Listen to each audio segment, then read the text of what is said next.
Hi, everybody. My name is Jennifer Hewins. I am the Assistant Director of Graduate Admissions here at RISD.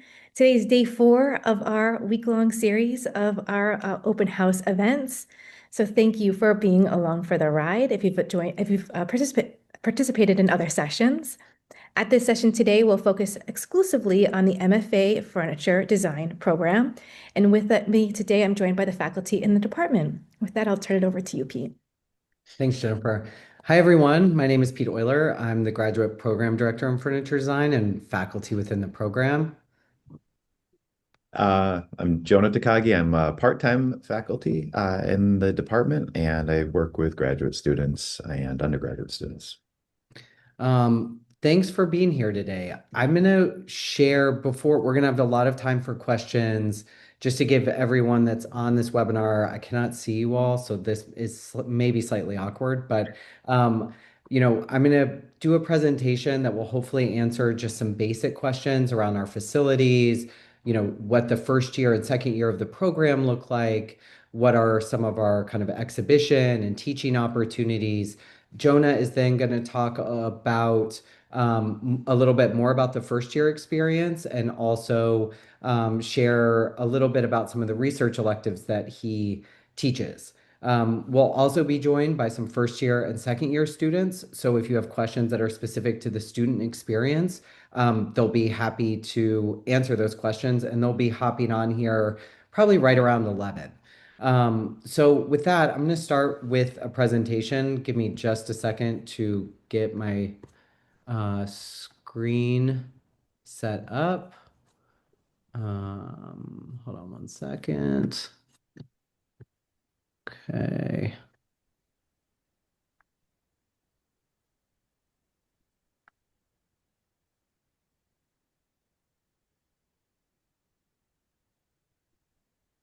Sorry, one second. No problem. It's always that moment. We want to make sure you're sharing the right screen. That's right. Well, somehow it's also, you know what? Maybe I will just share without my notes. Hold on one second.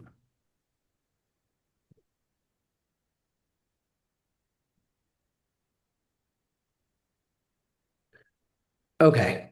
Um, Everyone can see okay? If not, please just put it in the chat and we'll figure it out. Okay. So sorry, here we go. Okay, so within the furniture design department, you are kind of joined by a cohort of students and you work through a curriculum within the first and second years in unison. There are opportunities for electives, but part of what happens within the way our curriculum is set up is that students develop really close relationships and a pretty tight-knit community with each other and also with the undergrads who many of the liberal arts or elective classes may be with, and also our studio spaces are shared with. I'm going to talk more about the difference in the first and second years in a little bit, but just to give you just an overview of what the curriculum looks like, and just to kind of emphasize that, in joining the program, you're not joining as a siloed individual, but you're joining into a community of students.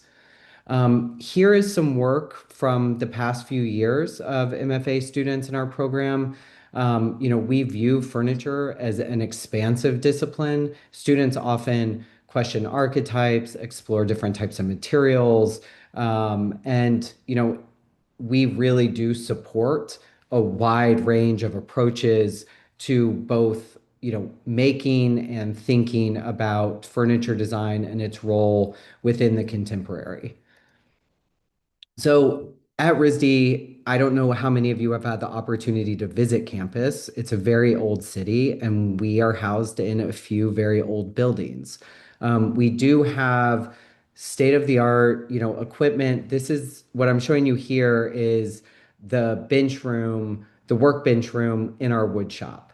Every student has a workbench. Those two doors you see in the back of the photo lead to a machine room. This area is always, these photos for everyone that's on here were taken during COVID, which is why it's empty. It's nearly impossible. The space is almost always full of students, and it's a really vibrant space and, very fun to be in. Um, Here's a picture of the machine room. Here is a picture of the side of that machine room, which houses lathes. As you can see here, this space is also maybe sometimes used as a photo studio. Um, our students are always working on something, and whether there's self-designed exhibitions, there's all kinds of things that happen, but the workspaces really are communal and have everything you could need to make really anything. This is our metal shop, which is right below the wood shop. It's in the same building. Metal shop also has, a range of equipment from, welders and rollers to shears. We have a small machine room that's not in this photo, but just to give you a sense, this is right below the room that I just showed you. Here's another space that we have. This is called the Bank Building. This is a series of workspaces, including an upholstery room, an alternative materials and plastics lab, as well as workspaces, and a textiles room that houses, tons of material that's free for students to use. This is a view that's taken from the mezzanine of this space. Um, this is another area that is basically the view that we were just looking at. This building is really beautiful old space that's been, adapted for this use and sits right above the RISD 3D store, which has hardware and tools and material supplies. Um, and this is the other side of that wall I just showed you, which is a workbench space and also is often used for finishing. This is a space. This is the last workspace I'm going to show you. This is the workspace in Prov Wash, which is our classroom and clean workspace area, or clean-ish workspace area, I should say. This is an area that graduate students each have a desk here as well. And this is where, we might begin class, where any kind of drawing or computer CAD work might take place. I forgot to mention here that there's also a CNC and a series of 3D printers in this bank building space. Um, Again, here, ProvWash, clean workspace. Students use it for all kinds of things, making models, testing mock-ups, often sometimes used as storage. Um, but ultimately a wide range of spaces that enable a lot of different types of creative work.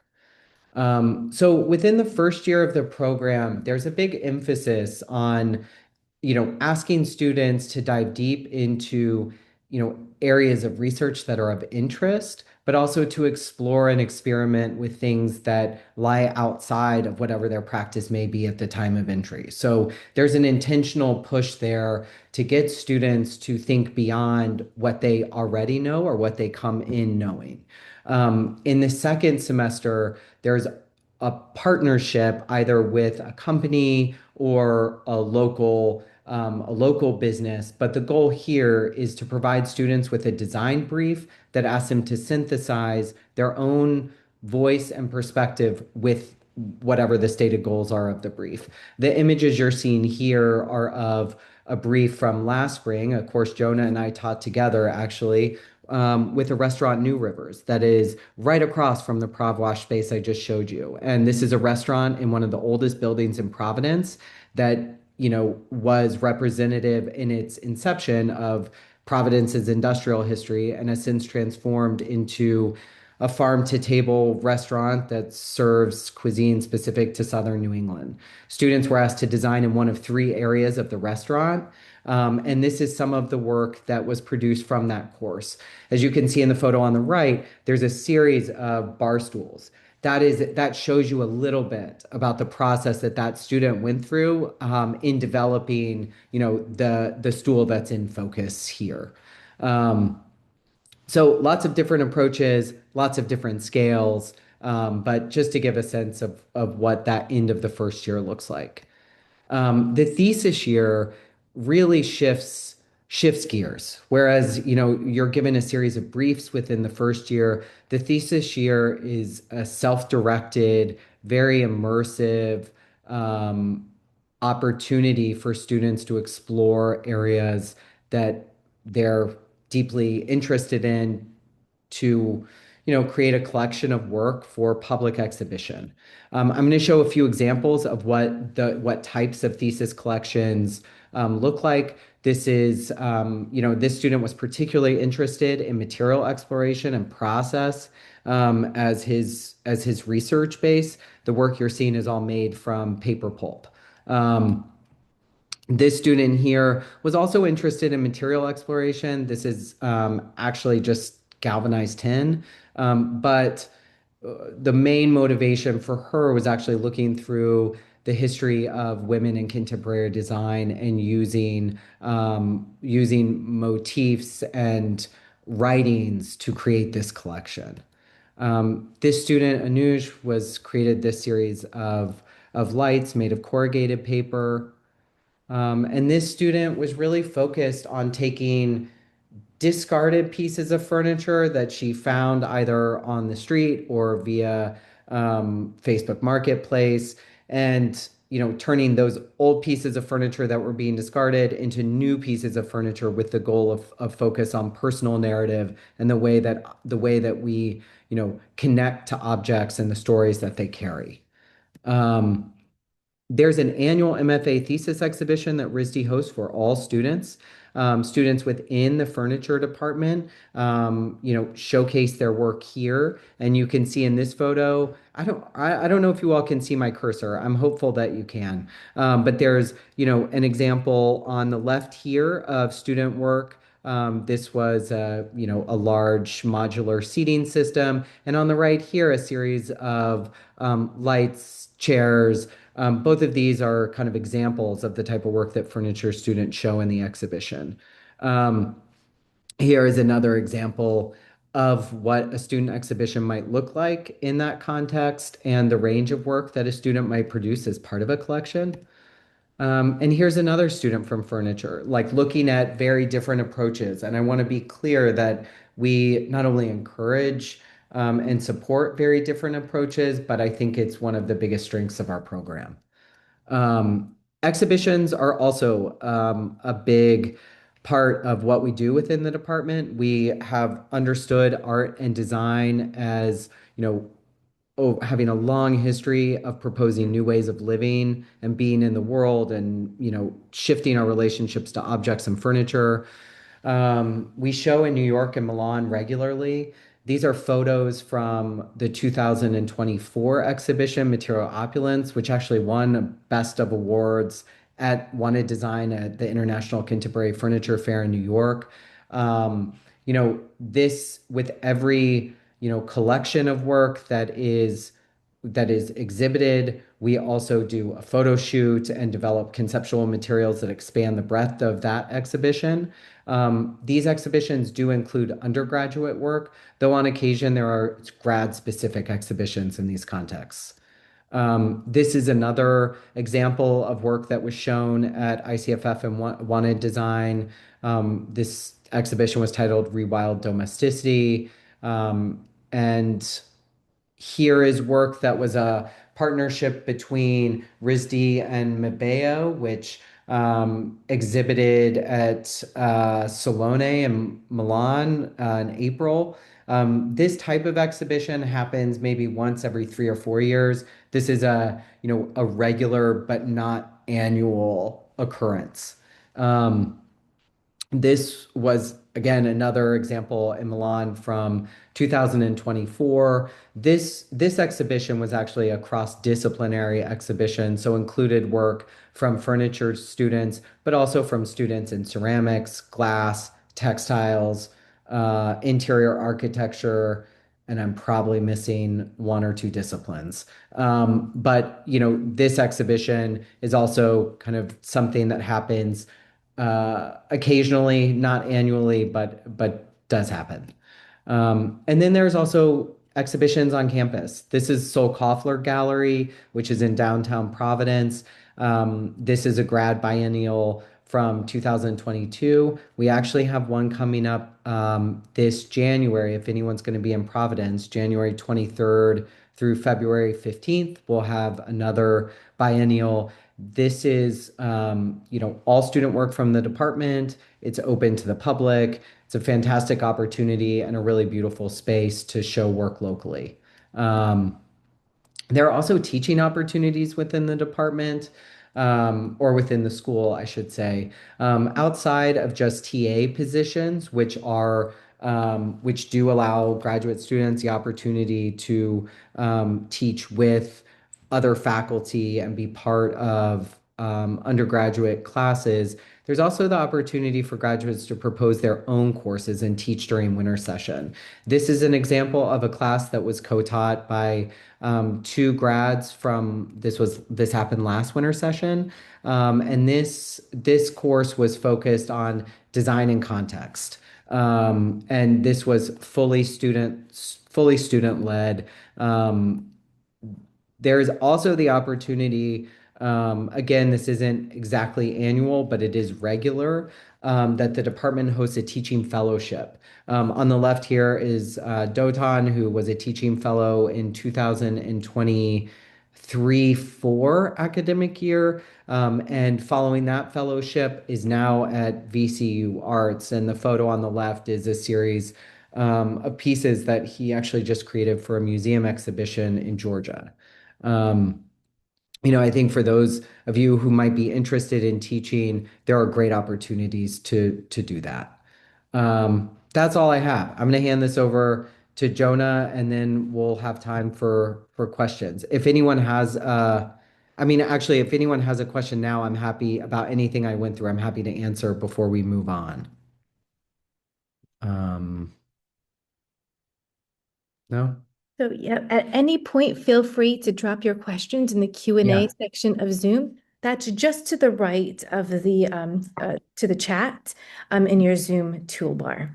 Yeah, thanks everybody. I'm trying to go really fast to make sure we have time. Okay, Jonah, Yeah. you want to let me Yep. If you stop sharing can here. stop There we go. sharing and then I hope let's you have better luck than I do.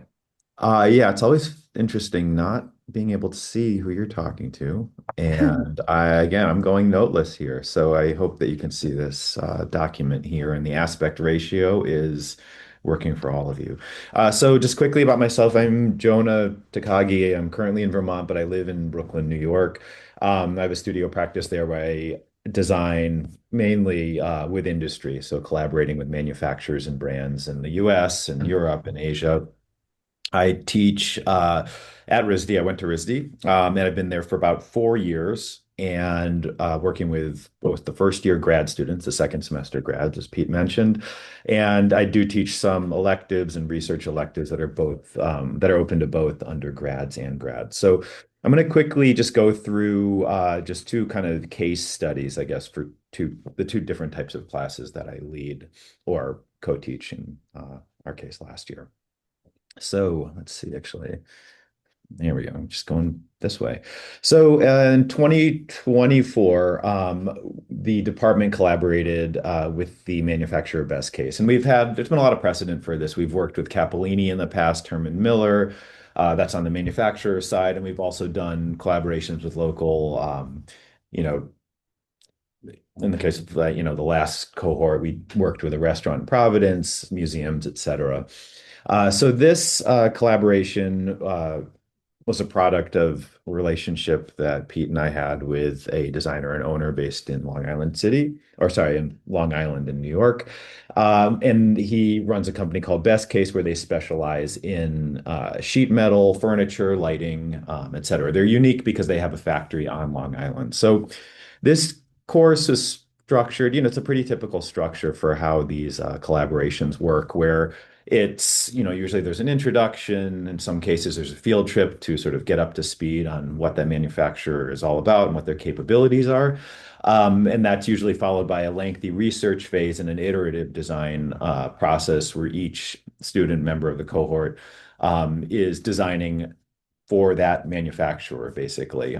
Sometimes there's a brief that goes along with it, but in this case, it was just to push Best Case in many ways. A lot of these collaborations, of course, there's what am I trying to say? A lot of them, they're set up to sort of push the cast a wide net when they are going through the process. So the semester, here's some work that's typical of best case. A lot of mixed materials, really interesting finishes, waxed aluminum, powder coating, stone, wood, etc. So the semester led off. This is the cohort from, I guess they graduated in 2024. And we started off the semester with a trip to Long Island. We were the facility and saw all of their machinery and what their sort of the DNA, I guess, of best case. That was followed by, again, as I mentioned, a lengthy design process, and this involved a lot of back and forth with Charles from Best Case. He participated in the midterm review as well as the final review. And as these collaborations go, there's a lot of communication and back and forth between the designer and the manufacturer. What can be done, what can't be done. Students asking to do the impossible, students asking for the impossible, and Charles being able to do it. So there's a lot of it's a really interesting project to be a part of. Here's our couple pictures of some of the student work uh, that was eventually produced by Best Case. This is a room divider that was based on some of the cubicles and sort of dystopian cubicle workplace environments. This is another one that you might recognize from Pete's presentation. Jennifer did a wall hung organizer. This is Nino Chambers, who did a modular, I guess, or maybe not modular, but a reconfigurable system of surfaces and legs that can be a bench. And this is Sam Webster, who took a mixed media approach and incorporated wood into his lounge chair. All these photos were taken at Best Case at the end of the semester and were used in promotional materials. For a variety of reasons, sometimes these collaborations take twists and turns. But even though this was completed in the spring semester of their first year, it wasn't exhibited at ICFF until this past spring. So uh, in addition to the main RISD booth, there was a separate Best Case booth that highlighted the work from that collaboration. And on the left, you can see some of the promotional materials here. So in addition to the external partnerships with the first year grads, I've taught a couple of different classes within the department that are open to both grad students and undergrads, and in some cases, students from outside the department. I've done a design for production and course, I think my first year. In the last few years, I've taught a lighting design course, which has been really a really fun sort of thing to do. So it's a studio course. These are a couple of grad students. Coincidentally, I think just by happenstance, these all end up to be pictures of grad students, former grads, and a lot of the work that you'll see is by grad students. So it's a studio course. We meet in the metal shop. It's one day a week for about 5 hours. And we focus on designing with light. It's a really rich topic, and it's something that I've been exploring over the course of my professional career for some years. The studio starts with a bunch of really quick exercises, usually in paper, really kind of down and dirty 1 week exercises where there's learning about LED modules, and there could be a technical aspect to it. But these are some examples of one of the first exercises from the project or from the course.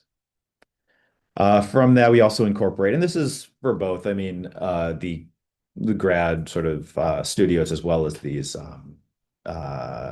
electives, but we do bring in speakers quite often, and it could be course specific. It could be opened up to the department. We just had Jay Augersby come in and talk to the department. He's a British designer. And these are just a couple designers I've hosted. Philippe Malouin, he's in London on the left, and then Tom Chung is a lighting designer based in Rotterdam in the Netherlands.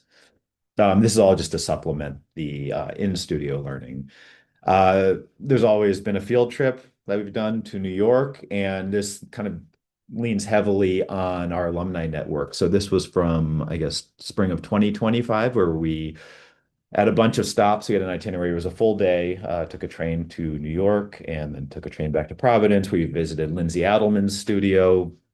We had a visit to the Merchant House Museum, which is really an amazing place if you've never been there. But it's a historic home that has a lot of different 25 years, I guess. And we saw James Turrell. So these are just a couple of shots. This is Lindsay Adelman's studio and the James Turrell, which, if you're not familiar with him, is a master of light.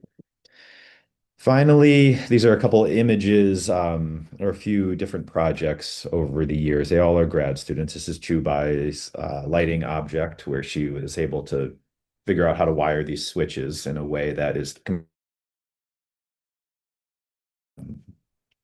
I don't know, enlightening, I guess.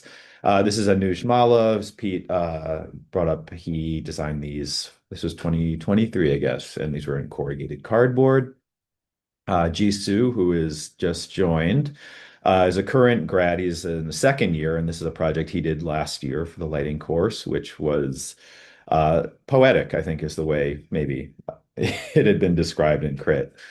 Finally, Nino Chambers, he graduated last year. He's now in New York, working with a design studio, and this is a portable light that he designed and showed in Wanted, I guess, in 2025. And that's me. So that was quick. I'm sure there's some questions, maybe not. But again, if you have anything, you would like more information about, please don't hesitate to put something in the comments.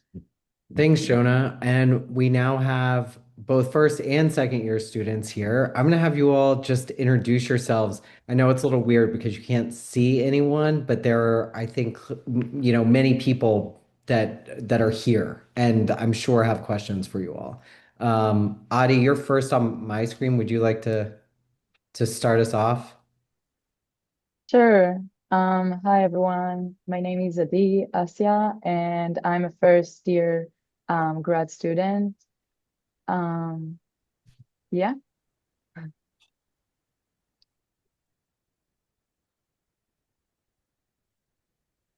I Andrew, do you see back? sure. Oh, I I go can next. go now. Okay. How's it going, everybody? My name's Beck. I'm also a first year grad student. I did my undergrad in visual arts at UC San Diego. And after that, I was working in graphic and packaging design for a toothpaste company called Made by Dentists. And now I'm kind of using RISD and the resources to kind of launch myself into product design and furniture design. And yeah, it's a really great program. Hi everyone, my name is Jisoo.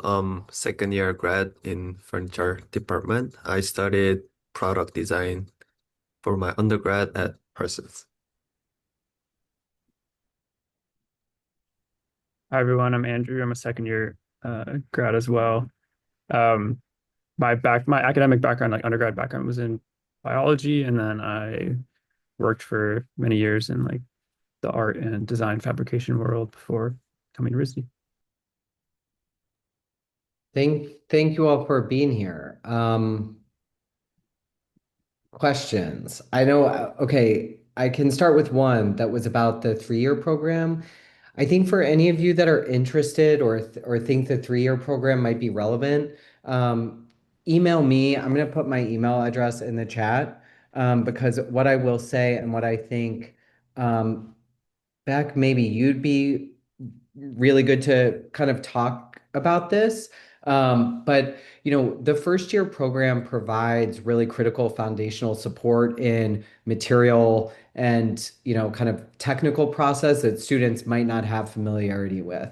The 3-year program is really an exception. I would say maybe one student every 4 years might pursue that. What it is essentially you would come in, within our BFA program, the sophomore year is a foundational year. And that means that students are exposed to a pretty technical curriculum, and that orients them to woodworking, essentially. And within the 3-year program, you join the sophomores within the studio context in the fall and spring semesters. So you're onboarded to CAD, different, hand and computer drafting, basics of CNC,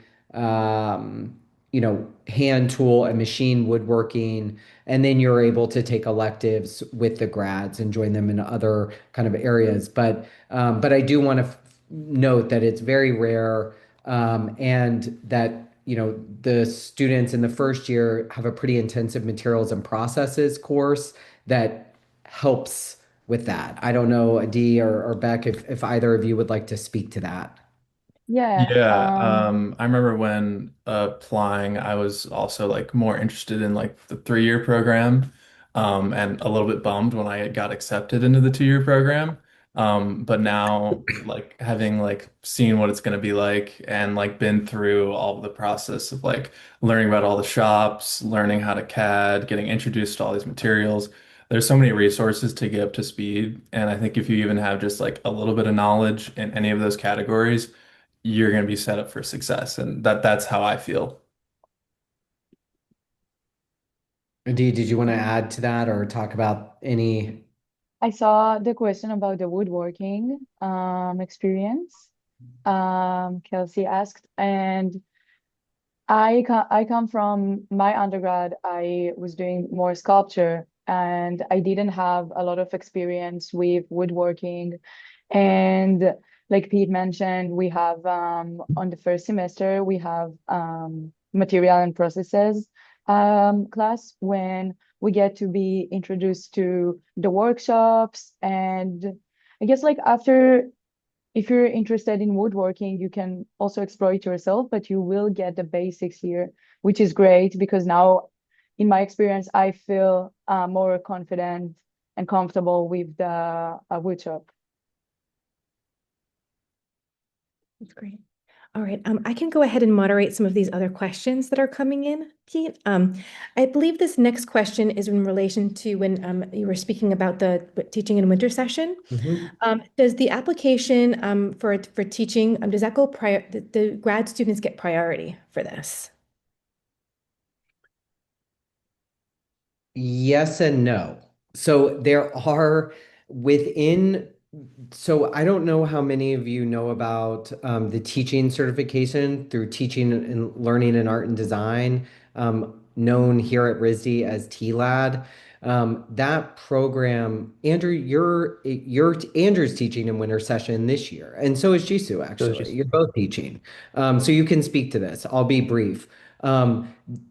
Grads aren't given, more priority, but there are a number of spaces that are held for graduate students, and within the pool of grad students wanting to propose a course, that course is reviewed by the graduate program director and the department head, and then moved forward to graduate studies. At that point, if it's accepted within the pool, it is, offered for registration. And as I said, both Andrew and Jisoo are teaching this winter session. So maybe you two could speak just briefly about, either TLAD and or the process.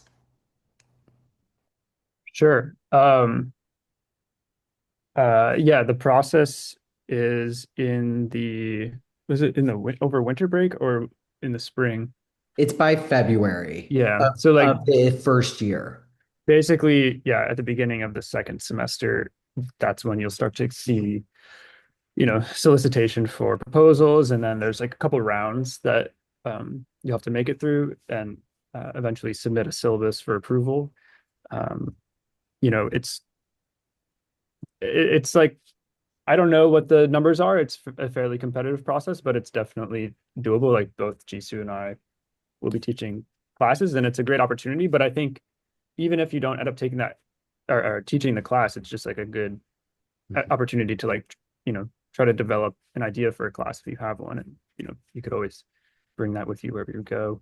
And if you are interested in teaching, you will have assistantships and you can gear those more or less towards teaching. There are certain studios that you can TA that will have you, really be involved in the crit process. And that's also something that you can discuss with the faculty, you know, if it's something you're interested in finding more opportunities to do that kind of thing.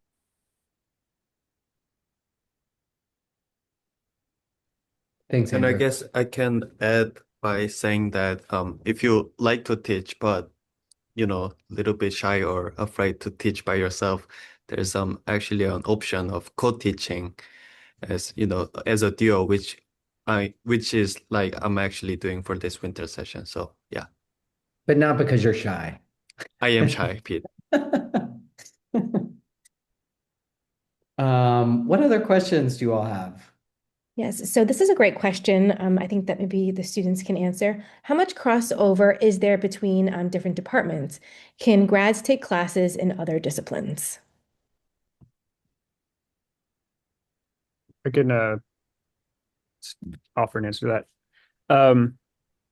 Yes, but maybe not to the extent that people might imagine. At RISD, like it's a very well-resourced uh, school, which means that each department like has their own facilities. But what that leads to is you end up being it can feel like you're a bit siloed. So you would have to really seek those opportunities out, and priority is given to people who are like already within those departments. So it's kind of incumbent upon you to make that happen. And it can be a little bit of a challenge, but it's not impossible. Like I know Jisu's taken classes in like glass and in industrial design. I'm in a class right now in the industrial design department. And winter session is really the best time to do that because that's when, registration is the most open. So that's your opportunity to really take advantage of all the other departments at RISD. That being said, those classes are very, popular and fill up. Like if ceramics and glass, I think are like always the ones that everybody wants to take. So, but you'll learn how to sort of navigate the system and make it work out for yourself. But it's kind of incumbent upon you to sort of make it happen. Yeah, I really like recommend people to get in touch with the faculties in advance because lots of classes are like permission requested, and then like the instructor has to like approve for you to get into that class. So like as soon as possible, like whenever you see the course instructor, I should write an email. Yeah, I Yeah. can speak on the other end of that. It's just with the lighting course, it's very people from all over the school are emailing, during registration about signing up for it. And unfortunately, you can't take everyone, but it does, as to Andrew's point, I mean, the students that show up, on that first day or right and follow up and really take the sort of initiative. And it's not just like this shotgun approach where you're just throwing all this, all these emails out there. That does go far. And I've definitely made exceptions to that, even just taking on students either auditing or either over enrolling the course, which is not common, but it's just to that student's initiative and their desire to be. Yeah, there's Jonah, you're frozen. Sorry. There's also, I mentioned or I showed a few slides of different exhibitions. The one that happened in the spring of 2024, that was across 7 different disciplines with both graduate and undergraduate students, and that was an application-based process, which sometimes happens as well. So there are, RISD is certainly known for its disciplinary focus. And I think, students within the department, spend a lot of time in our department. And I think that's part of what makes the experience really unique. But there are a lot of opportunities to branch out. I think there's also some different research courses. There's a research course with Hyundai that, includes students from across the school. Beck, you're taking that class currently. Yeah.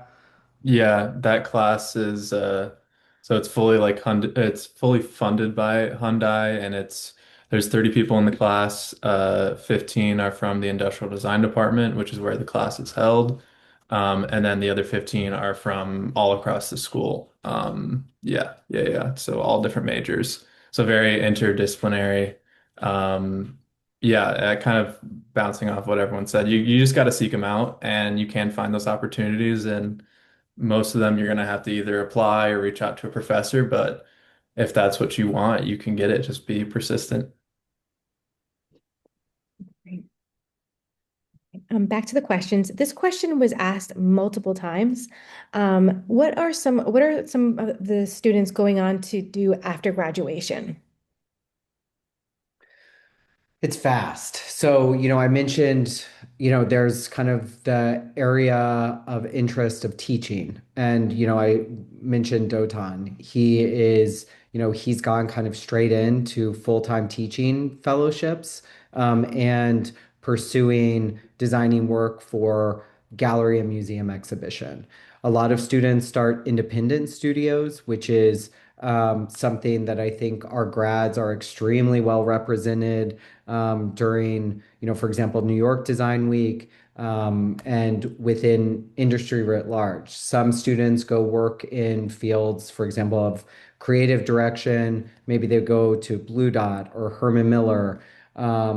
Some students, pursue working as independent artists. But the range of things that alum do are pretty vast. I would say maybe slightly more, I would say maybe lean slightly more towards independent studio practice, and designing work for production, license, gallery, museum context.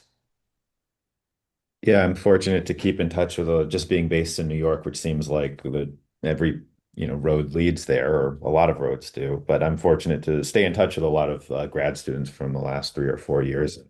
Just to Pete's point, yeah, I mean they're doing all kinds of things. They're all happy with what they're doing. It's small design studios that have started their own practice that are in group wood shops that are, yeah, doing all of the things. And I think there's a really robust alumni network, just with from the department and then RISD sort of at large, which is always I found really easy to tap into when I was starting my career as a RISD alum. I mean, people are really generous with their time and usually, willing to sort of.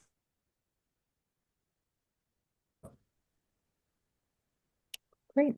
There's a really they're all great questions, but I really like this one, and I would like to ask it before we run out of time. For the students, can you talk more about the cohort experience and or the studio life? Yeah, this is a really good question, because I feel like um, the studio life is actually what makes the program for me so great. It's amazing, and it's amazing to see everyone's doing different things. And yeah, I feel like this is one of the best things in the program, my favorite thing. It's great. Yeah, I mean, so our my cohort, the second year cohort, there are 9 of us, and I believe there are 8 in the first year. So it's a pretty small group, and you get to know each other's work really intimately. And I think that really um, is amazing because you can give each other really insightful feedback, and you're always around each other as the work is coming together. So you're just I feel like I spend like maybe a quarter of my time in studio just talking to people about what I'm doing, what they're doing, and I find that to be like extremely valuable. And I believe this isn't really the case in the other departments that I've experienced, but in furniture, the graduate and the undergraduate working spaces, I mean, we have our own like desk studio, but the working spaces are all shared. So there's a lot of cross-pollination and just like interaction with the undergrads too, who are like incredible, um, and all extremely talented. So yeah, I think it's the best part of the program, honestly. Yeah, the diversity in both the cohorts is pretty crazy. Like any material, any process, any problem you face, someone has had that similar challenge. And simultaneously, everyone's like equally willing to help and drop everything to sit down with you and work out a problem for 30 minutes. It's like a very like low ego environment, which is pretty amazing given like the amount of talent. That's great. Thank you. All right. Again, this is another question for the students. Somebody would like to know what some of your goals are after graduation. Specifically, are you looking to start your own studio or join a larger design firm or teach? I mean, I would say all of them. But like I would say my ultimate goal is to start my own studio. But and I guess teaching and working in a design company are more like, side hustles or, saving money in order to start my own studio. Because, like starting a studio is not, it's not free and you need to have lots of connections and know people to work it out. So yeah, I would say, all of them. I want to add that Jisoo, you are being a little shy right now, actually. Which is surprising to me. So some of our students will like exhibit, self-initiated things over their time at RISD. Jisoo actually just got back from exhibiting some work during Dutch Design Week, and you were working all of last spring semester of your first year at a firm in New York. Yeah, yeah. Yeah, st still going on actually. Oh, okay. Still working. Okay. Okay. Yeah. Um,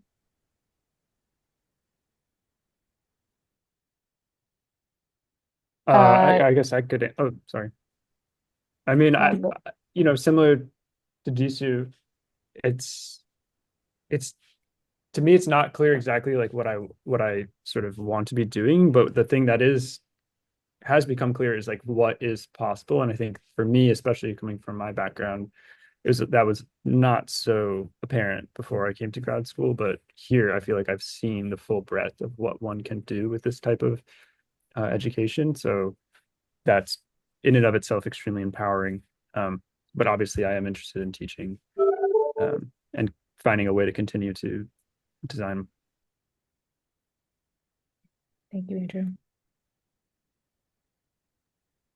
yeah, I can say my goal is to probably have my own studio and continue working as an artist, also as a designer, and continue doing sculptures and furniture both. So yeah, I think having my own studio is like the main goal, and this is why I'm here. Find yeah, to have more people networking and yeah. My ultimate goal is to open up a surfboard and beach furniture company. But we'll see how I get there. So whatever it takes. Awesome. Perfect. We do have a hard stop at 11:25. We do have a couple minutes. I do see a couple of application portfolio questions.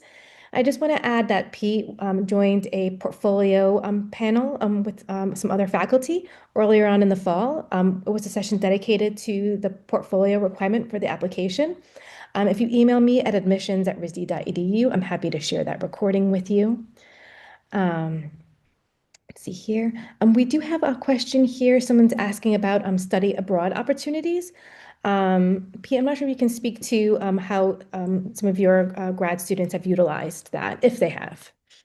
I don't think anyone here has done a global studies trip, but we do have two grad students who will be doing global studies trips this winter session. One to Japan, and one where's Yoon going? Ghana. Ghana. He's going to Ghana. Okay. The global studies trips are, options for everyone at RISD. There's a series of offerings. Yeah, I just see Jennifer, you posted that link. There's a series of offerings that change annually. Lots of great opportunities for intensive blocks of study and experience. Those trips, though, I do want to say happen in winter session or summer. There is no, within the grad program, given how short the overall time is and how, intensive the kind of semesters are and how committed we are to maintaining cohorts. We don't, allow graduate students to do study abroad during the fall or spring semesters. But the winter session is a great opportunity for that, as is summer if you're open to that. Excellent. Thank you so much, Pete. Yeah. We're just about nearing the end. Any final words you'd like to add? I just want to say thank you for everyone for joining us. And thank you so much also to Adi, Jisoo, Andrew, Beck, and Jonah. I really appreciate you all coming on here with me. I think it helps fill out the picture in a really nice way. So I appreciate that. And Jennifer, thank you for organizing. My pleasure. Thank you all for being here today. And as you can see, the session's being recorded. Somebody already asked this. All open house recordings are being posted to a YouTube channel that will be shared to everybody who registered for an open house session later today, I think, actually. But I did drop the link in the chat where you can start seeing those. Please allow about 24 hours to see this session be posted to that playlist. But we look forward to seeing your application in January. Pete put his email address in the chat, but you're always welcome to reach out to admissions@risd.edu. Yeah, and that will do it for us. Thank you so much, everybody. Thank you. Awesome. Thank you. Thank you. Bye. Good luck, Thank everyone. you. Yeah.